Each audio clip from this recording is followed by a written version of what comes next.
ఇదేం గొర్రె తెలిసిన? తెలియదన్న, వెరైటీగా ఉంది. ఏంది అది? ఎంత బలిష్టంగా ఉంది కదా ఆవు. అసలు కొమ్ములు కూడా ఎంత బాగున్నాయి. తెల్లగా ఉంది. వెనక చూడు, దాని తోక చూడు ఎట్లుంది. అరే తోక కూడా ఉంది దానికి. అంటే తోకలు ఉండవా కానీ తోక వెరైటీగా ఉంది చూడు. అంటే నువ్వు వెనకల నుంచి చూస్తే కుక్కలాగా ఉన్నది కదా, ఆ, కానీ ఫ్రంట్ సైడ్ చూస్తే మళ్ళీ పొట్టేల్ లాగా ఉంది. పొట్టేల్లాగా ఉంది. ఇది బ్రీడ్ వచ్చేసి రాంపూరి బ్రీడ్ అంటారంట దీన్ని. కొంచెం కర్ణాటక సైడ్ కొంచెం ఎక్కువ ఉంటుందట ఇది. అట్లా. ఒక రైతు ఇష్టంగా పెంచుకున్నాడు దీన్ని. బాగుంది కదా. అయితే కలర్స్ కూడా డిఫరెంట్గా ఉంటాయట. వైట్, తర్వాత తోక చూడు, తోక చూస్తే నాకు వస్తుంది అసలు. అది ఏదో కుక్క కదా, తోక పెద్దగా పెట్టుకున్నా చూడు, అట్లా ఉంది కదా అది. అయితే ఇది బ్రౌన్ కలర్ ఉంటుందట, ట్యాన్ కలర్, తర్వాత బ్లాక్ కూడా ఉంటాయంట.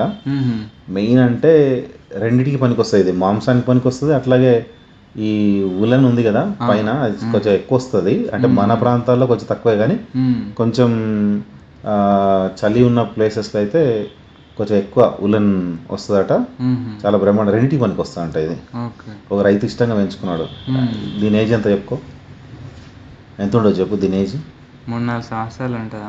లేదు, 1 yearకే అంత పెద్దగా ఉంది చూడు. అది ఎంత పవర్ఫుల్ చూడు అసలు. అది దాని దగ్గరికి పోయినాం అనుకో, ఒకసారి కుమ్మిందంటే ఇంకా అంతే సంగతులు కదా. చాలా బ్రహ్మాండంగా ఉంది కదా, బాగుంది. డిఫరెంట్ కలర్స్ కూడా ఉంటాయంట, కానీ కాకపోతే ఎక్కువ వైట్ ఇష్టపడతారు. ఎంత సూపర్ ఉంది చూడు అది. చాలా బాగుంది, కానీ చాలా బలిష్టంగా ఉంటుందంట ఇది.